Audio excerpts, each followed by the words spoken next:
So you want to get into portrait photography, but you just don't know where to start. You're probably thinking, oh, I just don't have the right gear. All this stuff is so expensive. I don't know if I'm going to be that good. I'm going to stop you right there. Let me tell you something right now. There is no perfect time to start photography. If you have a phone camera, there you go right there. Have at it. But it takes more than just having a camera. So before we start, I want you guys to just clear your mind for a second. I want you guys to ask yourselves, why do you want to do photography? What is the purpose? What do you want to show the world when you give them these photos?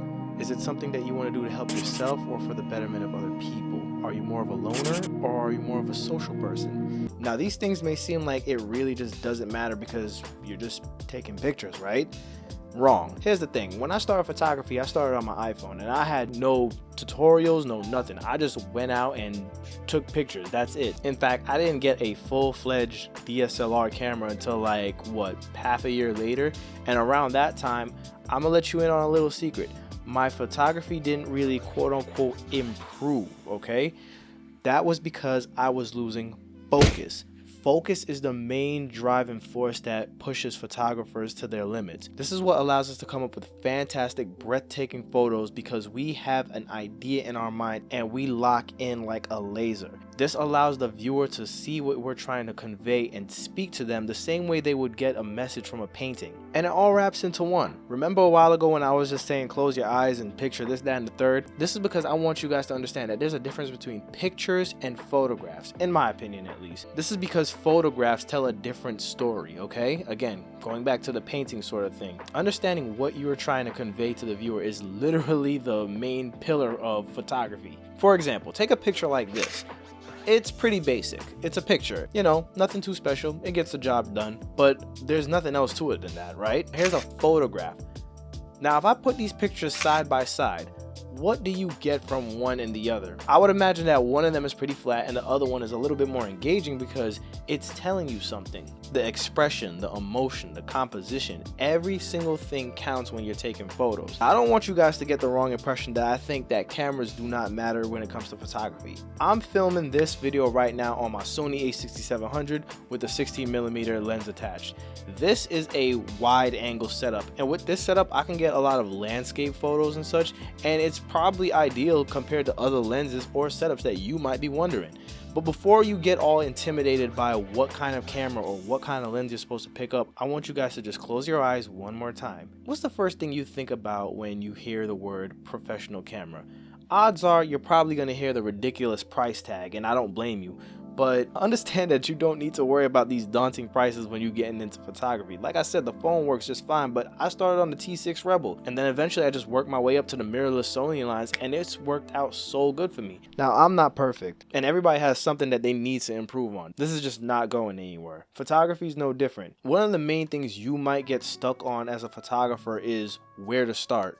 Well, this is where experimentation plays a crucial factor in where you want to go as a photographer and what kind of photography you want to do. Are you picking up the camera for business purposes, or is it more so a paintbrush for you? Those are key things to worry about. And no, don't sit here and tell me that, oh, you're not a real photographer if you don't have a business. I'm not hearing none of that. Truth be told, some of the most famous artists were dirt poor. So yeah. Anyway, going back to what I said though. Say you're going the business route and you're using the camera as a tool for money. Okay, no doubt. Now here's the part where you need to decide what kind of business you want to have your photography in. It could be event photography, it could be weddings, it could be food photography, different kinds of product photography. There's a whole slew of options. And again, this is just for the job portion. Say you want more of an artistic side. You can do, again, portraits, you can do wildlife, landscapes. Hell, you can even make a business selling those things for prints. It's the options are endless, guys. So after you have focus, now you need some direction. And maybe that does sound similar, but let me explain. After you nail the focus of what your photography is and what your niche is, it's up to you to decide what you want to do with it for the rest of your life. I don't know about you guys, but when I pass on from this earth, I want to leave a lasting impression. I want people to remember me for my work. Even if it blends in with other people, I don't care. That's just my goal. And I don't make my photography a business, but who knows? Direction is subject to change as well, depending on what you need. Hell, maybe even going the business route may help your photography in some aspects. I sure hope it does, because there's a lot of instances where you start photography as a business and you just don't love it anymore. Trust me, for me, it's tried, true, and tested. I did not enjoy it. But hey, different strokes for different folks, right? But I would say that the direction is just as important as the focus of what kind of photography you want to do, because without that, the audience won't know what you specialize in. Now, I get it. In your mind, you're probably thinking, well, Ra, I don't want to be a one-trick pony. And that's perfectly fine. You don't have to. But I personally don't think it hurts to have one niche that you're really good at and a side niche that you're not as good at, but you know, you're getting there. In my instance, it's portrait photography